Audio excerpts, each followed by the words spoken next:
Welcome to the Mick Dark Horror Series. Lights out. Good. Here we go.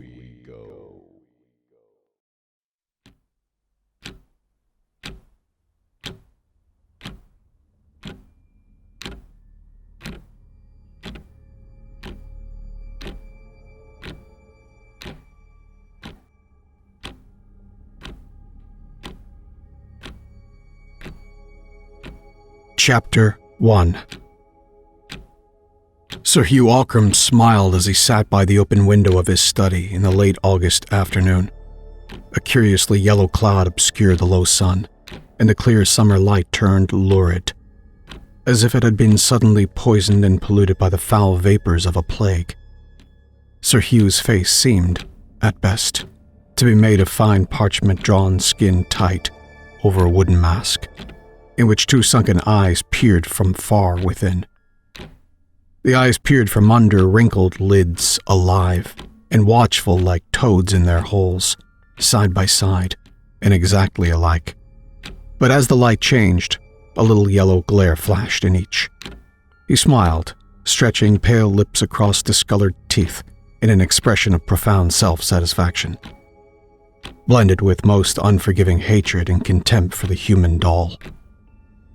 Nurse MacDonald, who was 100 years old, said that when Sir Hugh smiled, he saw the faces of two women in hell, two dead women he had betrayed. The smile widened.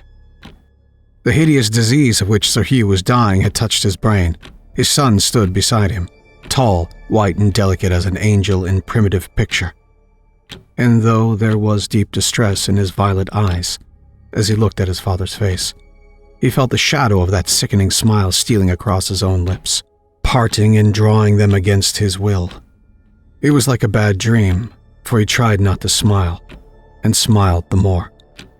Beside him, strangely like him in her wan, angelic beauty, with the same shadowy golden hair, the same sad violet eyes, the same luminously pale face, Evelyn Warburton rested one hand upon his arm. As she looked into her uncle's eyes, she could not turn her own away. And she too knew that the deathly smile was hovering on her own red lips, drawing them tightly across her little teeth, while two bright tears ran down her cheeks to her mouth and dropped from the upper lip to the lower lip. The smile was the shadow of death and the seal of damnation upon her pure, young face. "Of course," said Sir Hugh very slowly, still looking out at the trees. "If you have made your mind up to be married, I cannot hinder you, and I don't suppose you attach the smallest importance to my consent." "Father!" exclaimed Gabriel reproachfully. "No, I do not deceive myself," continued the old man, smiling terribly. "You will marry when I am dead, though there is a very good reason why you had better not. Why you had better not," he repeated very emphatically, and he slowly turned his toad eyes upon the lovers. "What reason?" asked Evelyn in a frightened voice. "Never mind the reason, my dear. You will marry just as if it did not exist." There was a long pause. "True gone," he said, his voice lowering strangely. "And true more will be four altogether, forever and ever, burning, burning, burning bright." At the last words, his head sank back slowly, and the little glare of his toad eyes disappeared under the swollen lids. Sir Hugh had fallen asleep, as he often did in his illness, even while speaking. Gabriel Ockram drew Evelyn away, and from the study they went out into the dim hall, softly closing the door behind him. Each audibly drew a breath, as though some sudden danger had been passed. As they laid their hands in each other's, their strange-like eyes met in a long look in which love and perfect understanding were darkened by the secret terror of an unknown thing. Their pale faces reflected each other's fear. It is his secret, said Evelyn at last. He will never tell us what it is. If he dies with it, answered Gabriel. Let it be his own head. On his head, echoed the dim hall. It was a strange echo. Some were frightened by it, for they said that if it were a real echo, it should repeat everything and not give back a phrase here and there. Now speaking, now silent. Nurse MacDonald said that the great hall would never echo a prayer when an Ockram was to die, though it would give back curses 10 for 1. on its head. It repeated quite softly, and Evelyn started and looked around. It's only an echo, said Gabriel, leading her away. They went out into the late afternoon light and sat upon a stone seat behind the chapel, which had been built across the end of the east wing. It was very still, not a breath stirred, and there was no sound near them. Only far off in the park a songbird was whistling the high prelude to the evening chorus. It's very lonely here, said Evelyn, taking Gabriel's hand nervously and speaking as if she dreaded to disturb the silence. If it were dark, I should be afraid. Of what? Of me? Gabriel's sad eyes turned to her. Oh no, never of you, but of the old Ockrams. They say they are just under our feet here, in the north vault outside the chapel, all in their shrouds with no coffins, as they used to bury them. As they always will, as they will bury my father and me. They say an Ockram will not lie in a coffin. But it cannot be true. These are fairy tales, ghost stories. Evelyn nestled nearer to her companion, grasping his hand more tightly as the sun began to go down. Of course. But there's the old story of Sir Vernon, who was beheaded for treason under James II. The family brought his body back from the scaffold in an iron coffin with heavy locks, put it in the north vault. But even afterwards, whenever the vault was opened to bury another of the family, they found the coffin wide open, the body standing upright against the wall, and the head rolled away in a corner, smiling at it. As Uncle Hugh smiles. Evelyn shivered. Yes, I suppose so, answered Gabriel thoughtfully. Of course, I've never saw it, and the vault has not been open for 30 years. None of us had died since then. And if Uncle Hugh dies, shall you? Evelyn stopped. Her beautiful thin face was quite white. Yes, I shall see him laid there too, with his secret, whatever it is. Gabriel sighed and pressed the girl's little hand. I do not like to think of it, she said unsteadily. Oh, Gabriel, what can the secret be? He said we'd better not marry. Not that he forbade it, but he said it so strangely. And he smiled. Ugh! Her small white teeth chattered with fear. She looked over her shoulder while drawing still closer to Gabriel.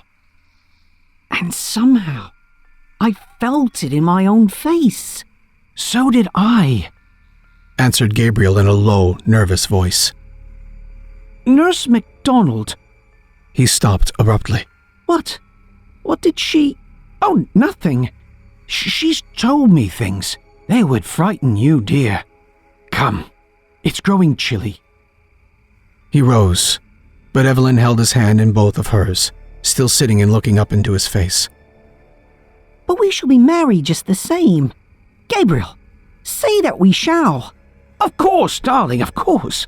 But while my father is so very ill, it's impossible. Oh, Gabriel, dear, I wish we were married now. Evelyn cried in sudden distress. I know, as something will prevent it and keep us apart. Nothing shall. Nothing? Nothing human, said Gabriel Ockram. as she drew him down to her. And their faces, they were strangely alike, met and touched. Gabriel knew that the kiss had a marvelous savor of evil. Evelyn's lips were like the cool breath of a sweet and mortal fear that neither of them understood, for they were innocent and young. Yet she drew him to her by her lightest touch, as a sensitive plant shivers, waves its thin leaves, and bends and closes softly upon what it wants. He let himself be drawn to her willingly, as he would even if her touch had been deadly and poisonous. For he strangely loved that half-voluptuous breath of fear, and he passionately desired the nameless evil, something, that lurked in her maiden lips. "It is as if we have loved in a strange dream," she said. "I fear the waking," he murmured. "We shall not wake, dear. When the dream is over, it will have already turned into death, so softly that we shall not know it. But until then—" She paused, her eyes seeking his, as their faces slowly came nearer. It was as if each had thoughts in their lips that foresaw and foreknew the other. "Until then," she said again, very low, her mouth near to his. "Dream. Till then," he murmured. Chapter 2. Nurse MacDonald slept sitting all bent together in a great old leather armchair with wings, many warm blankets wrapped around her, even in summer. She would rest her feet in a bag footstool lined with sheepskin while beside her, on a wooden table, there was a little lamp that burned at night, in an old silver cup, in which there was always something to drink. Her face was very wrinkled, but the wrinkles were so small and fine and close together that they made shadows instead of lines. 2 thin locks of hair, that were turning from white to a smoky yellow, fell over her temples from under her starched white cap. Every now and then she would wake from her slumber, her eyelids drawn up in tiny folds like pink silk curtains, and her queer blue eyes would look straight ahead through doors and walls and worlds to a far place beyond. Then she'd sleep again with her hands, one upon the other, on the edge of the blanket. Her thumbs grown longer than the fingers with age. It was nearly 1 o'clock in the night, and the summer breeze was blowing the ivy branch against the panes of the window with a hushing caress. In the small room beyond, with the door ajar, the young maid who took care of Nurse MacDonald was fast asleep. All was very quiet. The old woman breathed regularly, and her drawn lips trembled each time the breath went out. But outside the closed window, there was a face. Violet eyes were looking steadily at the ancient sleeper. Strange, as they were 80 feet from the sill of the window to the foot of the tower. It was like the face of Evelyn Warburton, yet the cheeks were thinner than Evelyn's and as white as a gleam. The eyes stared and the lips were red with life. They were dead lips painted with new blood. Slowly Nurse MacDonald's wrinkled eyelids folded back, and she looked straight at the face at the window. "Is it time?" she asked in her little old faraway voice. While she looked, the face at the window changed. The eyes opened wider and wider, till the white glared all around the bright violet, and the bloody lips opened over gleaming teeth. The shadowy golden hair surrounding the face rose and streamed against the window in the night breeze, and in answer to Nurse MacDonald's question came a sound that froze the living flesh. It was a low, moaning voice, one that rose suddenly, like the scream of a storm. Then it went from a moan to a wail, from a wail to a howl, and from a howl to the shriek of the tortured dead. He who has heard it before knows, and he can bear witness that the cry of the banshee is an evil cry to hear alone in the deep night.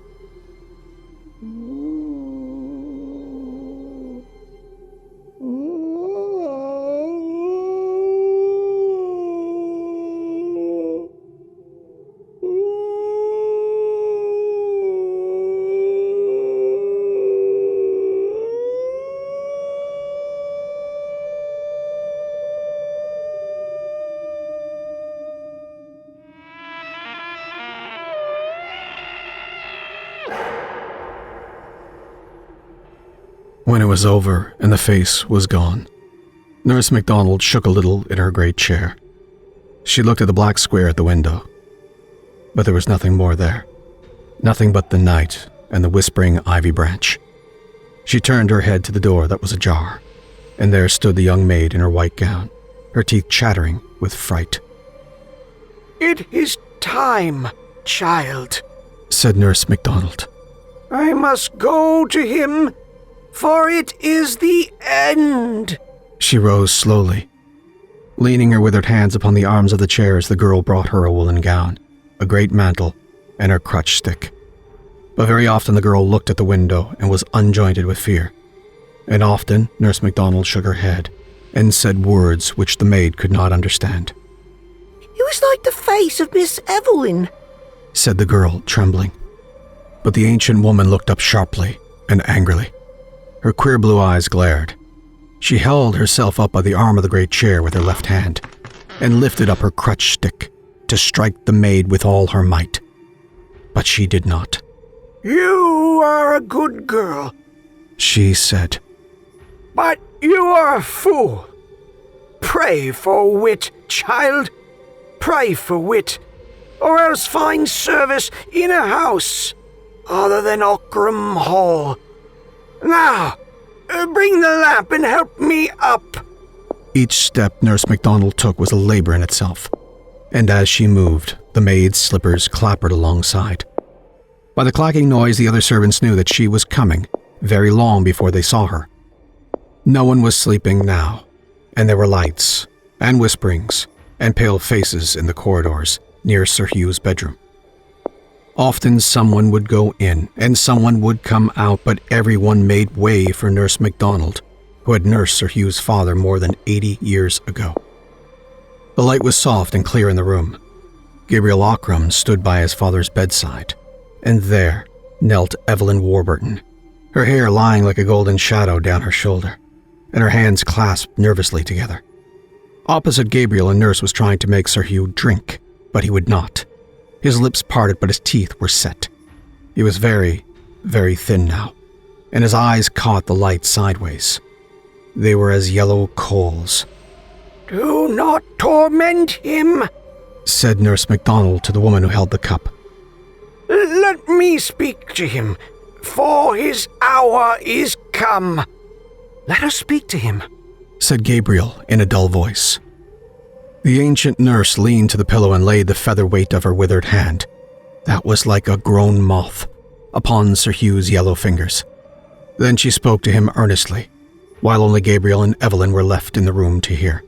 Hugh Ockram, she said.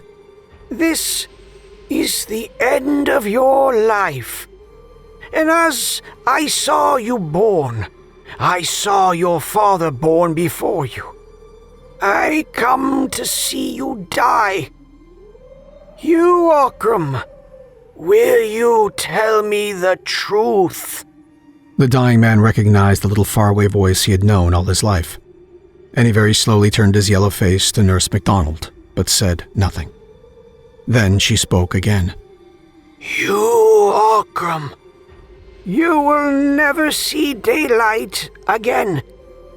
Will you tell the truth? His toad-like eyes were not yet dull. They fastened themselves on her face. What do you want of me? He asked, each word sounding more hollow than the last. I have no secrets. I have lived a good life.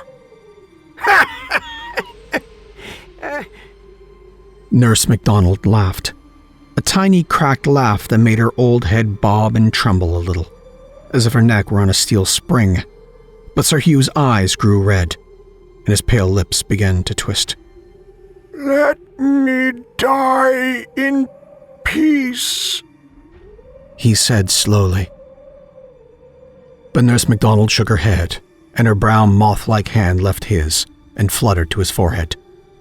By the mother that bore you and died of grief for the sins you did, tell me the truth. Sir Hugh's lips tightened on his discolored teeth. Not on earth, he answered slowly. By the wife who bore your son and died heartbroken. Tell me the truth. Neither to you in life, nor to her in eternal death. His lips writhed, as if the words were coals between them, and a great drop of sweat rolled across the parchment of his forehead. Gabriel Ockram bit his hand as he watched his father die. But Nurse MacDonald spoke a third time. By the woman whom you betrayed, and who waits for you this night, Hugh Ockram, tell me the truth. It is too late.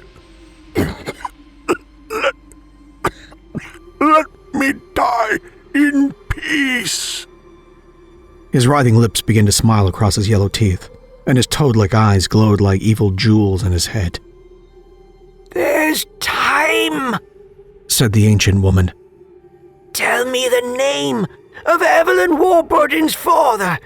Then I will let you die in peace. Evelyn started. She stared at Nurse MacDonald, and then at her uncle. The name of Evelyn's father, he repeated slowly, while the awful smile spread upon his dying face. The light was growing strangely dim in the great room. As Evelyn looked on, Nurse MacDonald's crooked shadow on the wall grew gigantic. Sir Hugh's breath was becoming thick, rattling in his throat, as death crept in like a snake and choked it back. Evelyn prayed aloud, high and clear.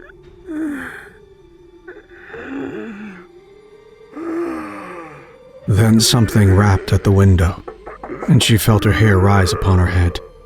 She looked around in spite of herself, and when she saw her own white face looking in at the window, her own eyes staring at her through the glass, wide and fearful, her own hair streaming against the pane, and her own lips dashed with blood, she rose slowly from the floor, stood rigid for one moment before she screamed once and fell straight back into Gabriel's arms. But the shriek that answered hers was the fierce shriek of a tormented corpse, out of which the soul cannot pass for shame of deadly sins. Sir Hugh Ockram sat upright in his deathbed and saw and cried aloud. Evelyn! His harsh voice broke and rattled in his chest as he sank down. But still Nurse MacDonald tortured him, for there was little life left in him still. You have seen the mother as she waits for you, Hugh Ockram. Who was this girl, Evelyn's father? What was his name? For the last time, the dreadful smile came upon the twisted lips, very slowly, very surely now. The toad eyes glared red, and the parchment face glowed a little in the flickering light. For the last time, words came. They know it in hell. Then the glowing eyes went out quickly. The yellow face turned waxen pale, and a great shiver ran through the thin body as Hugh Ockram died. But in death he still smiled, for he knew his secret and kept it still. He would take it with him to the other side, to lie with him forever in the north vault of the chapel, where the Ockrams lie uncoffined in their shrouds, all but one. Though he was dead, he smiled, for he had kept his treasure of evil truth to the end. There was none left to tell the name he had spoken, but there was all the evil he had not undone left to bear fruit. As they watched, Nurse MacDonald and Gabrielle, who held the still unconscious Evelyn in his arms while he looked at the father, they felt the dead smile crawling along their own lips. Then they shivered a little as they both looked at Evelyn as she lay with her head on Gabriel's shoulder. For though she was very beautiful, the same sickening smile was twisting her young mouth too, and it was like the foreshadowing of a great evil that they could not understand. By and by they carried Evelyn out and when she opened her eyes, the smile was gone. From far away in the great house, the sound of weeping and crooning came up the stairs and echoed along the dismal corridors, as the women had begun to mourn the dead master in the Irish fashion. The halls had echoes of its own all that night, like the far-off wail of the banshee among forest trees. When the time was come, they took Sir Hugh in the winding sheet on a trestle bier and bore him to the chapel. Though the iron door and down the long descent to the north vault lit with tapers, to lay him by his father. The two men went in first to prepare the place, and came back staggering like drunken men, their faces white. But Gabriel Ockram was not afraid, for he knew. Then he went in, alone. He saw the body of Sir Vernon Ockram leaning upright against the stone wall. Its head lay on the ground nearby with the face turned up. The dried leather lips smiled horribly at the dried-up corpse, while the iron coffin, lined with black velvet, stood open on the floor. Gabriel took the body in his hands, for it was very light, being quite dried by the air of the vault, and those who peeped in the door saw him laid in the coffin again.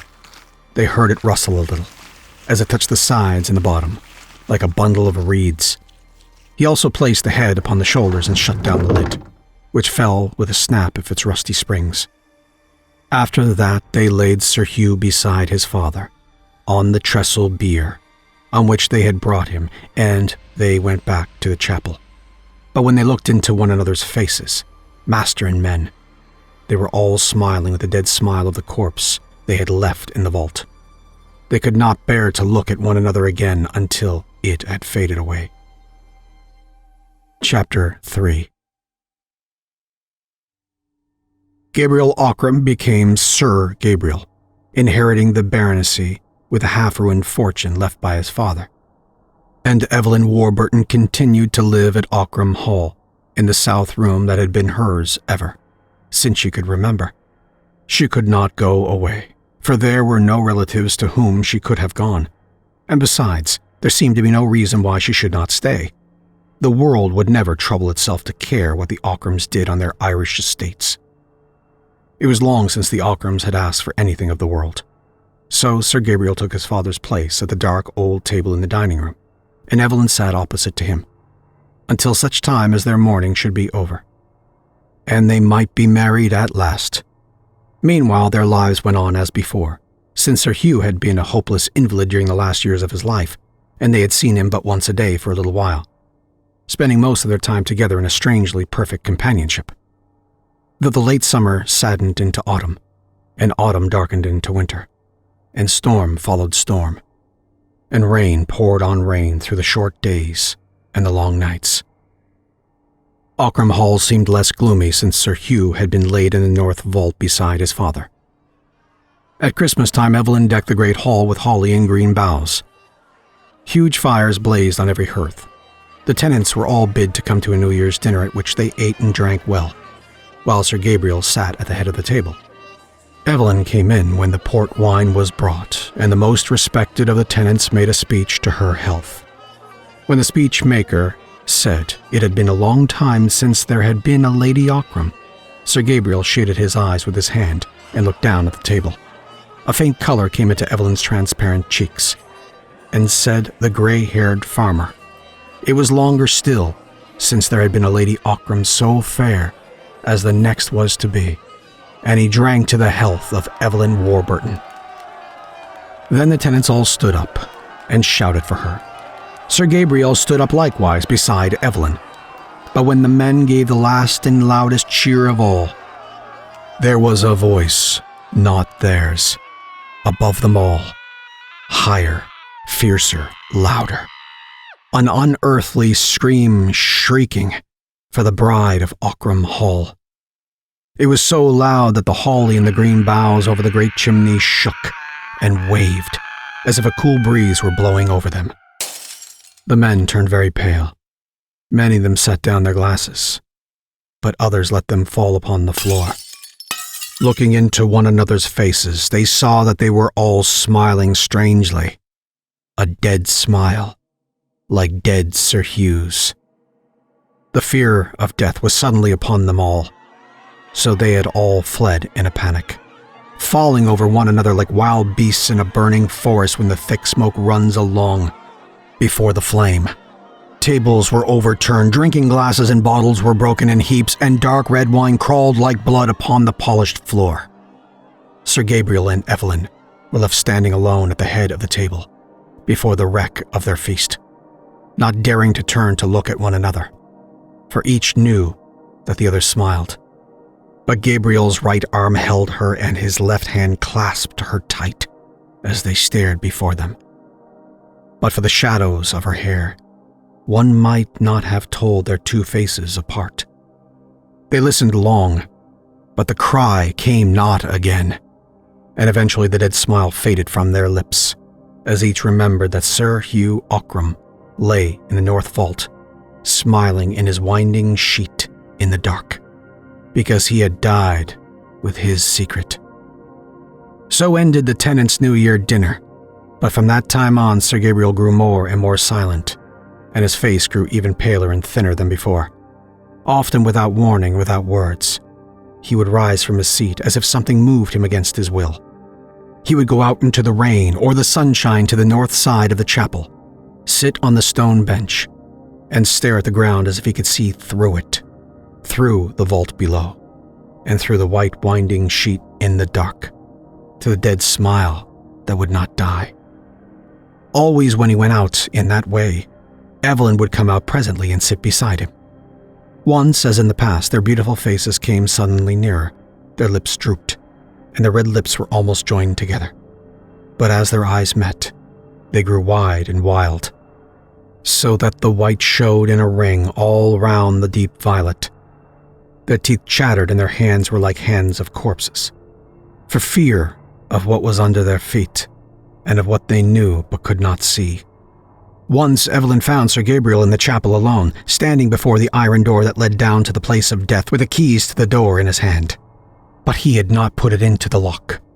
Evelyn drew him away, shivering, for she had also been driven, in waking dreams, to see that terrible thing again, and to find out whether it had changed since it had been laid there. I'm going mad, said Sir Gabriel, covering his eyes with his hand as he went with her. I see it in my sleep. I see it when I'm awake. It draws me to it, day and night. And unless I see it, I shall die. I know, answered Evelyn. I know. It's as if threads were spun from it like a spider's, drawing us down to it. She was silent for a moment, and then she started violently and grasped his arm with a man's strength, and almost screamed the words she spoke. But we must not go there, she cried. We must not go! Sir Gabriel's eyes were half shut. He was not moved by the agony of her face. I shall die unless I see it again, he said, in a quiet voice not like his own. And all that day and that evening he scarcely spoke, thinking of it, always thinking, while Evelyn Warburton quivered from head to foot with a terror she had never known. One grey winter morning she went alone to Nurse MacDonald's room in the tower, sat down beside the great leather easy-chair, laying her white thin hand upon the withered fingers. Nurse, she said, what was it that Uncle Hugh should have told you the night before he died? It must have been an awful secret. And yet, though you asked him, I feel somehow that you know it. That you know why he used to smile so dreadfully. The old woman's head moved slowly from side to side. I only guess. I shall never know, she answered slowly in her cracked little voice. But what do you guess? Who am I? Why did you ask who my father was? You know I am Colonel Warburton's daughter. My mother was Lady Ockram's sister. So that Gabriel and I are cousins. My father was killed in Afghanistan. What secret can there be? I do not know. I can only guess. Guess what? Asked Evelyn imploringly, pressing the soft withered hands as she leaned forward. But Nurse MacDonald's wrinkled lids dropped suddenly over her queer blue eyes, and her lips shook a little with her breath, as if she were falling asleep. Evelyn waited. By the fire, the Irish maid was knitting fast. Her needles clicked like 3 or 4 clocks ticking against each other. But the real clock on the wall solemnly ticked alone, checking off the seconds of the woman who was 100 years old and had not many days left. Outside, the ivy branch beat the window in the wintry blast, as it had beaten against the glass 100 years ago. Then, as Evelyn sat there, she felt again the waking of a horrible desire. The sickening wish to go down to the thing in the north vault, and to open the winding sheet and see whether it had changed. And she held Nurse MacDonald's hands, as if to keep herself in place and fight against the appalling attraction of the evil dead. But the old cat that kept Nurse MacDonald's feet warm, lying always on the footstool, got up and stretched itself and looked up into Evelyn's eyes, while its back arched and its tail thickened and bristled, and its ugly pink lips drew back in a devilish grin, showing its sharp teeth. Evelyn stared at it, half fascinated by its ugliness. Then the creature suddenly put out one paw, with all its claws spread, and spat at the girl. All at once the grinning cat was like the smiling corpse far down below. Evelyn shivered down to her small feet, covered her face with a free hand, lest Nurse MacDonald should wake and see the dead smile there, for she could feel it. The old woman had already opened her eyes again, and she touched her cat with the end of her crutch stick, whereupon its back went down and its tail shrunk, and it sidled back to the place on the footstool. But its yellow eyes looked up sideways at Evelyn, between the slits of its lids. What is it that you guess, nurse? Asked the young girl again. A bad thing. A wicked thing. But I dare not tell you, lest it might not be true, and the very thought should blast your life. For if I guess right, he meant that you should not know, and that you too should marry and pay for his old sins with your souls. He used to tell us that we ought not to marry. Yes, he told you that, perhaps. But it was if a man put poisoned meat before a starving beast and said, "Do not eat," but never raised his hand to take the meat away. And if he told you that you should not marry, it was because he hoped you would. For all men living or dead, you, Ockram, was the falsest man that ever told a cowardly lie, and the crudest that ever hurt a weak woman, and the worst that ever loved a sin. But Gabriel and I love each other, said Evelyn very sadly. Nurse MacDonald's old eyes looked far away, at sights seen long ago, and that rose in the grey winter air amid the mists of an ancient youth. If you love, you can die together, she said very slowly. Why should you live if it is true? I am 100 years old. What has life given me?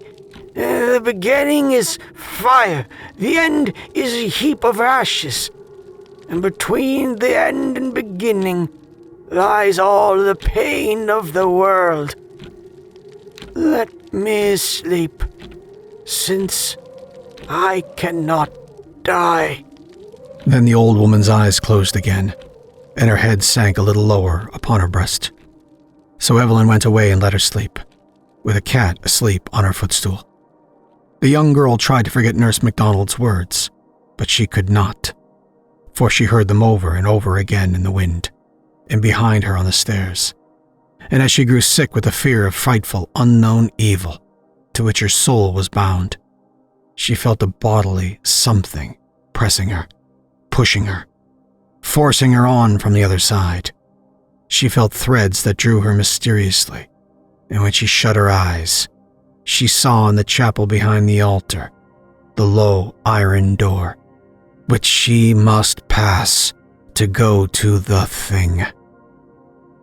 As she lay awake at night, she drew the sheet over her face, lest she should see shadows on the wall beckoning to her. The sound of her own warm breath made whisperings in her ears, while she held the mattress with her hands, to keep from getting up and going to the chapel. It would have been easier if there had not been a way thither through the library, by a door which was never locked. It would be fearfully easy to take her candle and go softly through the sleeping house. The key of the vault lay under the altar, behind a stone that turned. She knew that little secret. She could go alone and see. But when she thought of it, she felt her hair rise on her head. She shivered so that the bed shook. Then the horror went through her, in a cold thrill that was agony again, like a myriad of icy needles boring into her nerves. Chapter 4. The old clock in Nurse MacDonald's tower struck midnight. From her room she could hear the creaking chains and weights in their box in the corner of the staircase, and the jarring of the rusty lever that lifted the hammer. She had heard it all her life. It struck 11 strokes clearly, and then came the 12th, with a dull half-stroke, as though the hammer were too weary to go on and had fallen asleep against the bell. The old cat got up from the footstool and stretched herself. Nurse MacDonald opened her ancient eyes, looked slowly around the room by the dim light of the night lamp. She touched the cat with her crutch stick, and it lay down upon her feet. She drank a few drops from her cup and went to sleep again.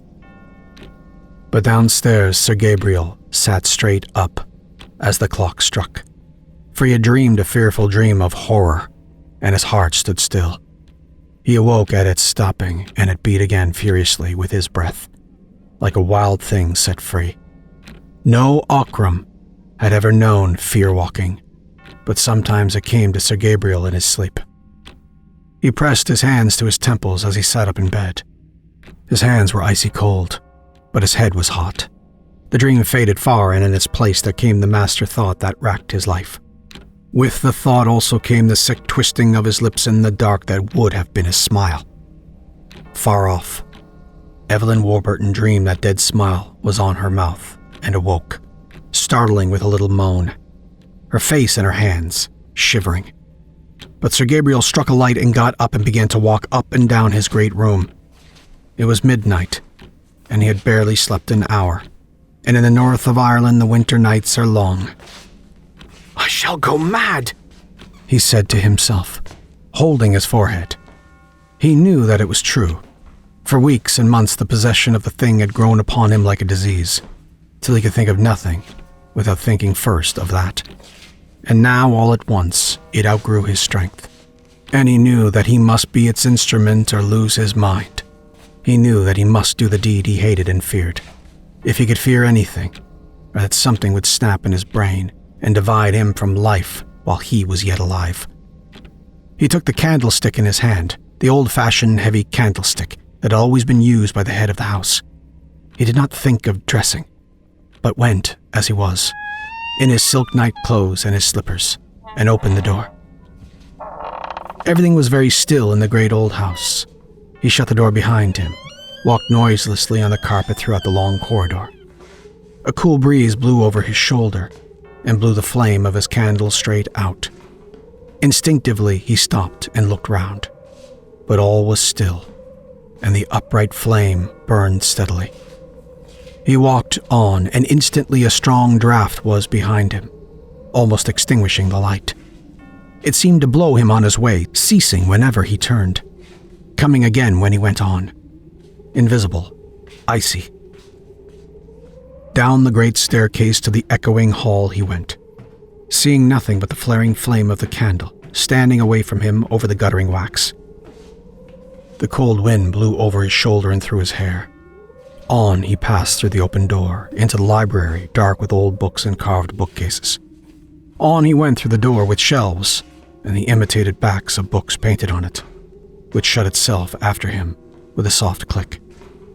He entered the low arched passage, and through the door was shut behind him and fitted tightly in its frame.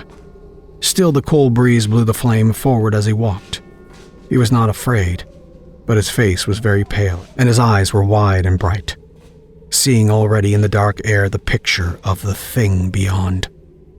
But in the chapel he stood still, his hand on the little turning stone tablet in the back of the stone altar. On the tablet were engraved the words, Clavis, Sepulchri, Clarissimorum, Dominimorum, de Ocram. The key to the vault of the most illustrious lords of Ocram. Sir Gabriel paused and listened. He fancied that he heard a sound far off in the great house, where all had been so still. But it did not come again. Yet he waited at the last and looked at the low iron door. Beyond it, down the long descent, lay his father uncoffined, 6 months dead, corrupt, terrible in his clinging shroud. The strangely preserving air of the vault could not yet have done its work completely, but on the thing's ghastly features, with their half-dried open eyes, there would still be the frightful smile with which the man had died, the smile that haunted. As the thought crossed Sir Gabriel's mind, he felt his lips writhing, and he struck his own mouth in wrath with the back of his hand so fiercely that a drop of blood ran down his chin, and another, and more, falling back in the gloom upon the chapel pavement. But still his bruised lips twisted themselves. He turned the tablet by the simple secret. It needed no safer fastening, for had each Ocram been coffined in pure gold, and had that door been open wide, there was not a man in Tyrone brave enough to go down to that place, save Gabriel Ocram himself, with his angel's face, his thin white hands, and his sad unflinching eyes. He took the great old key and set it into the lock of the iron door. The heavy, rattling noise echoed down the descent beyond like footsteps, as if a watcher had stood behind the iron and were running away within, with heavy, dead feet. And though he was standing still, the cool wind was from behind him, and blew the flame of the candle against the iron panel. He turned the key. Sir Gabriel saw that his candle was short. There were new ones on the altar, with long candlesticks, so he lit one and left his own burning on the floor. As he set it down on the pavement, his lip began to bleed again, and another drop fell upon the stones. He drew the iron door open and pushed it back against the chapel wall, so that it should not shut of itself while he was within, and the horrible draught of the sepulchre came up out of the depths in his face, foul and dark. He went in, but though the fetid air met him, yet the flame of the tall candle was blown straight from him against the wind while he walked down the easy incline with steady steps, his loose slippers slapping the pavement as he trod. He shaded the candle with his hand, and his fingers seemed to be made of wax and blood as the light shone through them, and in spite of the unearthly draught forced the flame forward till it was blue over the black wick, and it seemed as if it must go out. But he went straight on, with shining eyes. The downward passage was wide. He could not always see the walls by the struggling light, but he knew when he was in the place of death by the larger, drearier echo of his steps in the greater space, and by the sensation of a distant blank wall. He stood still, almost enclosing the flame of the candle in the hollow of his hand. He could see a little, for his eyes were growing used to the gloom. Shadowy forms were outlined in the dimness, where the biers of the Ockrams stood crowded together, side by side, each with its straight, shrouded corpse, strangely preserved by the dry air like the empty shell the locust sheds in summer. And a few steps before him, he saw clearly the dark shape of headless Sir Vernon's iron coffin, and he knew that nearest to it lay the thing he sought. He was as brave as any of those dead men had been. They were his fathers, and he knew that sooner or later he should lie there himself, beside Sir Hugh, slowly drying to a parchment shell. But as yet, he was still alive. He closed his eyes a moment as 3 great drops stood on his forehead. Then he looked again, and by the whiteness of the winding sheet, he knew his father's corpse, for all the others were brown with age, and moreover, the flame of the candle was blown towards it. He made 4 little steps till he reached it. And suddenly the light burned straight and high, shedding a dazzling yellow glare upon the fine linen that was all white, save over the face, and where the joined hands were laid on the breast. And at those places, ugly stains had spread, darkened with outlines of the features and of the tight-clasped fingers. There was a frightful stench of drying death. As Sir Gabriel looked down, something stirred behind him, softly at first, then more noisily, and something fell to the stone floor with a dull thud and rolled up to his feet. He started back and saw a withered head lying almost face upward on the pavement, grinning at him. He felt the cold sweat standing on his face, and his heart beat painfully. For the first time in all his life, that evil thing which men call fear was getting hold of him, checking his heartstrings as a cruel driver checks a quivering horse, clawing at his backbone with icy hands, lifting his hair with freezing breath, climbing up and gathering in his midriff with leaden weight. Yet he bit his lip and bent down, holding the candle in one hand, to lift the shroud back from the head of the corpse with the other. Slowly he lifted it. It clove to the half-dried skin of the face, and his hand shook as if someone had struck him on the elbow.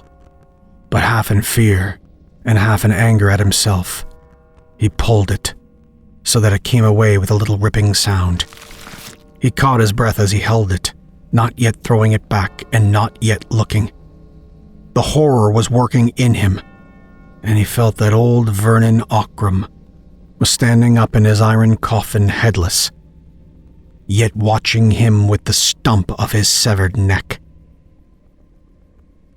While he held his breath, he felt the dead smile twisting his lips. In sudden wrath at his own misery, he tossed the death-stained linen backwards and looked at last. He ground his teeth lest he should shriek aloud. There it was, the thing that haunted him, that haunted Evelyn Warburton, that was like a blight on all that came near him. The dead face was blotched with dark stains. The thin gray hair was matted about the discolored forehead. The sunken lids were half open, and the candlelight gleamed on something foul where the toad eyes had lived. But yet the dead thing smiled, as it had smiled in life. The ghastly lips were parted and drawn wide and tight upon the wolfish teeth, cursing still defying hell to do its worst, defying, cursing, and always and forever smiling alone in the dark. Sir Gabriel opened the sheet where the hands were. The black and withered fingers were closed upon something stained and mottled, shivering from head to foot, but fighting like a man in agony for his life. He tried to take the package from the dead man's hold, but as he pulled at it, the claw-like fingers seemed to close more tightly. When he pulled harder, the shrunken hands and arms rose from the corpse, with a horrible look of life following his motion. Then, as he wrenched the sealed packet loose at last, the hands fell back into their place still folded. He set down the candle on the edge of the bier to break the seals from the stout paper. Kneeling on one knee to get a better light, he read what was within, written long ago in Sir Hugh's queer hand. He was no longer afraid. He read how Sir Hugh had written it all down, that it might perchance be a witness of evil and of his hatred. He had written how he had loved Evelyn Warburton, his wife's sister, and how his wife had died of a broken heart with this curse upon her. He wrote how Warburton and he had fought side by side in Afghanistan, and Warburton had fallen, but Auckram had brought his comrade's wife back a full year later, and little Evelyn, her child, had been born in Auckram Hall. And he wrote how he had wearied of the mother, and she had died like her sister with his curse on her, and how Evelyn had been brought up since as his niece, and how he had trusted that his son Gabriel and his daughter, innocent and unknowing, might love and marry, and the souls of the women he had betrayed might suffer yet another anguish before eternity was out. And last of all, he hoped that someday, when nothing could be undone, the two might find his writings and live on as man and wife, not daring to tell the truth for their children's sake and for the world's word. This he read, kneeling beside the corpse in the north vault, by the light of the altar candle. He had read it all, and then he thanked God aloud that he found the secret in time. When he finally rose to his feet and looked down at the dead face, it had changed. The smile was gone from it. The jaw had fallen a little and the tired dead lips were relaxed. And then there was a breath behind him, and close to him. Not cold like that which had blown the flame of the candle as he came, but warm and human. He turned suddenly. There she stood, all in white, with her shadowy golden hair. She had risen from her bed and had followed him noiselessly. When she found him reading, she read over his shoulder. He started violently when he saw her, for his nerves were unstrung. Then he cried out her name in that still place of death. Evelyn! My brother! She answered softly and tenderly, putting out both hands to meet his.